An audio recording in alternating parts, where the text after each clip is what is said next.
Livro Fonte Viva, autoria Espírito Emmanuel, psicografia Francisco Cândido Xavier. Capítulo 126. Ajudemos sempre. E quem é o meu próximo? Evangelho de Lucas, capítulo 10, versículo 29. O próximo a quem precisamos prestar imediata assistência é sempre a pessoa que se encontra mais perto de nós. Em suma, é por todos os modos a criatura que se avizinha de nossos passos. E como a lei divina recomenda amemos o próximo como a nós mesmos, preparemo-nos para ajudar infinitamente. Se temos pela frente um familiar, auxiliemo-lo com a nossa cooperação ativa. Se somos defrontados por um superior hierárquico, exercitemos o respeito e a boa vontade. Se um subordinado nos procura, ajudemo-lo com atenção e carinho. Se um malfeitor nos visita, pratiquemos a fraternidade, tentando, sem afetação, abrir-lhe rumos novos na direção do bem. Se o doente nos pede socorro, compadeçamo-nos de sua posição, qualquer que ela seja. Se o bom se socorre de nossa palavra, estimulemo-lo a que se faça melhor. Se o mal nos busca a influência, amparemo-lo sem alarde, para que se corrija. Se há cristianismo em nossa consciência, o cultivo sistemático da compreensão e da bondade tem força de lei em nossos destinos. Um cristão sem atividade no bem é um doente de mau aspecto, pesando na economia da coletividade. No Evangelho, a posição neutra significa menor esforço. Com Jesus de perto, agindo intensamente junto dele, ou com Jesus de longe, retardando o avanço da luz. E sabemos que o Divino Mestre amou e amparou, lutou em favor da luz e resistiu à sombra até a cruz. Diante, pois, do próximo que se acerca do teu coração cada dia, lembra-te sempre de que está situado na terra para aprender e auxiliar.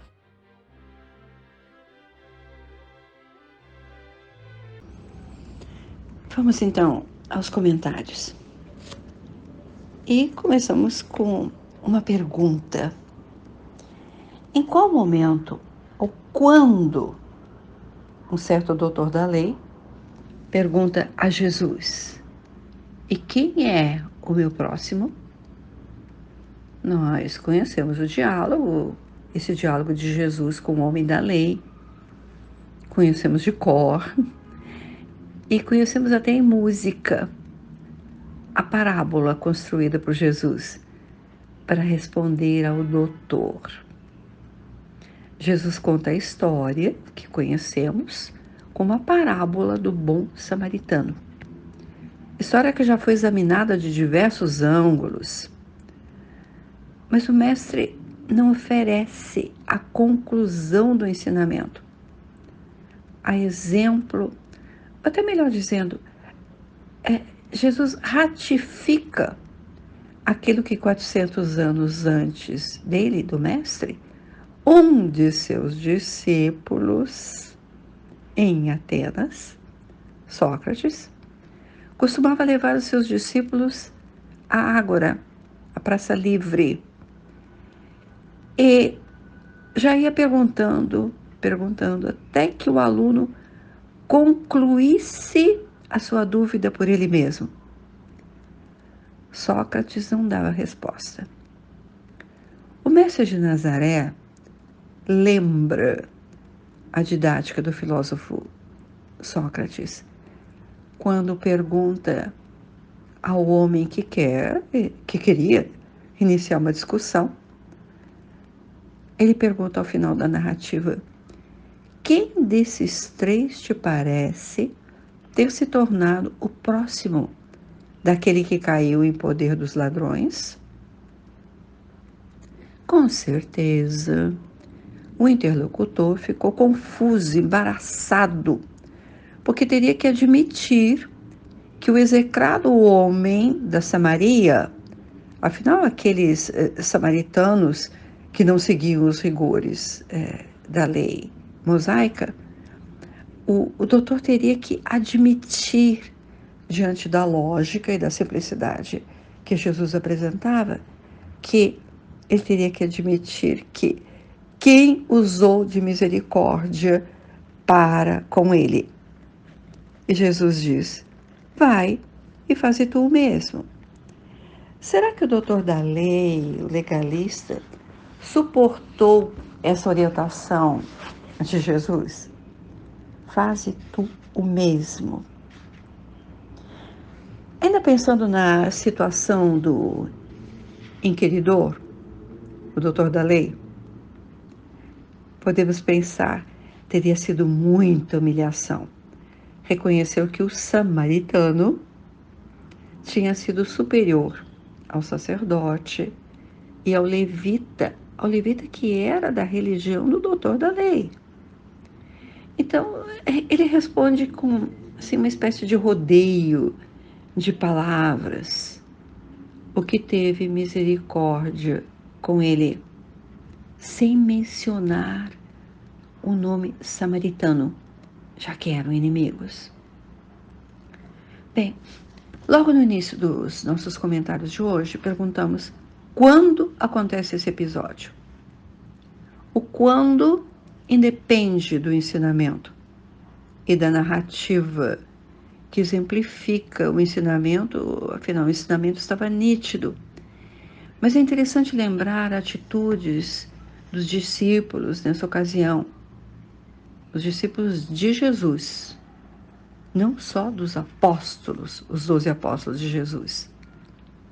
Também é Lucas que escreve que o Senhor consagrou outros 72, enviou-os de 2 em 2 adiante de si a todas as cidades e lugares aonde ele estava para ir. Pastorino explica o termo consagrou em Sabedoria do Evangelho.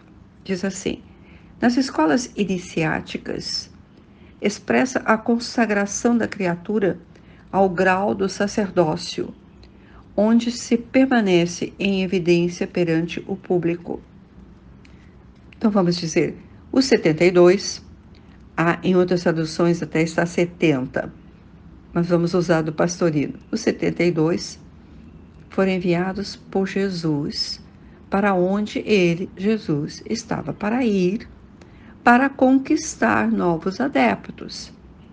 E disse aos 72, a seara em verdade é grande, mas os trabalhadores são poucos.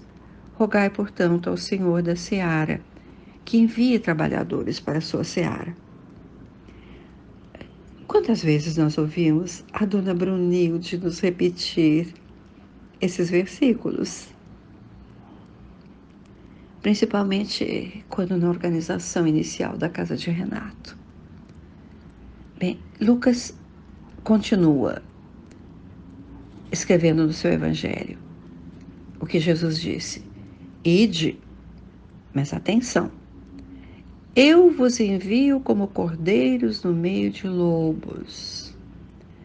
Recomenda que não levassem bolsa, nem alforje, nem sandálias, nenhuma preocupação com o preparo da viagem. Depois de outras recomendações, ele disse: curai os enfermos, e até que sacudissem o pó que se pegou nos pés nas cidades que não os receberam. Conhecemos essa expressão, não é? Bem, Pastorino escreve assim: infelizmente não foram conservados os nomes desses discípulos da segunda leva, embora dentre eles tenham sido propostos os substitutos de Judas, aquele que havia se suicidado. E Afinal, foi Matias escolhido para ser o substituto de Judas. Mas voltemos ao aviso de que serão cordeiros entre os lobos, já que não disporão das mesmas armas que os adversários, nem poderiam pensar em esforços, desagravos, nem vinganças.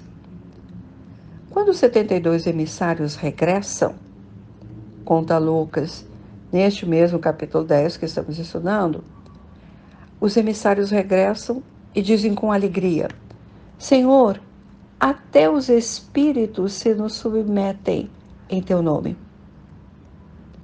Nessa hora, Jesus alegrou-se em espírito e disse: Abençoo-te, Pai, Senhor do céu e da terra, porque ocultaste essas coisas aos sábios intelectuais e as revelaste aos pequeninos. São os humildes que aceitam as coisas espirituais sem colocar suas próprias opiniões personalistas. Com o retorno dos discípulos e as expressões de alegria por terem cumprido a missão, o evangelista Lucas continua escrevendo. Levantou-se então o doutor da lei e, para o tentar, perguntou: Mestre, o que farei para alcançar a vida eterna? Segue-se o diálogo entre os dois e a narrativa de Lucas em forma de parábola. Lembremos, então, a síntese da parábola no Evangelho de Lucas. Então, Lucas assim coloca: certo homem descia de Jerusalém a Jericó e caiu entre ladrões que, tendo não só despido como batido até chagá-lo, foram embora, deixando-o meio morto. Por coincidência, descia por aquele caminho um sacerdote e, vendo-o, passou ao largo. Igualmente um levita, vindo a esse lugar e vendo-o, passou ao largo. Certo samaritano, porém, viajando, chegou junto dele e, vendo-o, teve compaixão. E, aproximando-se, enfaixou-lhe as feridas, derramando sobre elas azeite e vinho, e, colocando-o sobre seu jumento, levou-o a uma hospedaria e cuidou dele. E no dia seguinte, tirando 2 denários, deu-os ao hospedeiro e disse: Cuida dele, e o que quer que gastes a mais, eu te pagarei no meu regresso. Qual desses 3 te parece ter se tornado próximo do que caiu entre ladrões? Respondeu-lhe o que teve misericórdia para com ele. Disse-lhe Jesus: Vai também tu fazer do mesmo modo.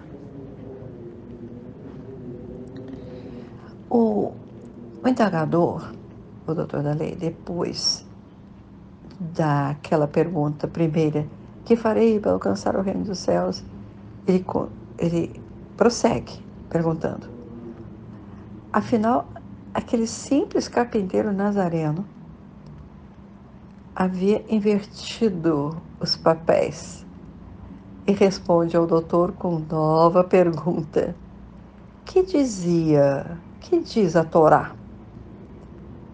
Respondida com a citação do Velho Testamento, o doutor deseja continuar a discussão. Daí vem a pergunta: e quem é o meu próximo? Para os israelitas, próximos eram os pais, os filhos, os parentes, os da mesma religião, da mesma raça, nessa ordem. Os pagãos e samaritanos não constituíam o próximo, mas o adversário. Jesus passa a prática com uma parábola. O homem estava caído e Jesus não esclarece se ele era judeu ou pagão. A estrada atravessava a região deserta e era fácil ser atacado por salteadores de estradas, sobretudo um viajante solitário que descia de Jerusalém para Jericó. Tiraram-lhe tudo, até a roupa do corpo, por isso nenhuma identificação possível. Jesus escolhe os outros personagens: o sacerdote, cujo ofício amor aos semelhantes, o levita, servidor do templo, que devia conhecer o preceito da lei, mas eles afastaram-se. O samaritano atende o ferido com misericórdia e humanidade. E Jesus encerra a discussão. Age do mesmo modo. É o mestre que ensina. No Evangelho segundo o Espiritismo, Allan Kardec coloca a parábola do samaritano no capítulo 15, intitulado Fora da Caridade não há salvação. E inicia o texto assim: toda a moral de Jesus se resume na caridade e na humildade, isso é, nas duas virtudes contrárias ao egoísmo e ao orgulho. Emmanuel, neste capítulo, ajudemos sempre, sintetiza: o próximo a quem precisamos prestar imediata assistência é sempre a pessoa que se encontra mais perto de nós, seja o familiar, o superior hierárquico, um subordinado que nos procura, um malfeitor, o doente, o bom ou o mal. O próximo que se acerca do teu coração, diz Emmanuel, lembra-nos de que estamos sempre situados na terra para aprender e auxiliar.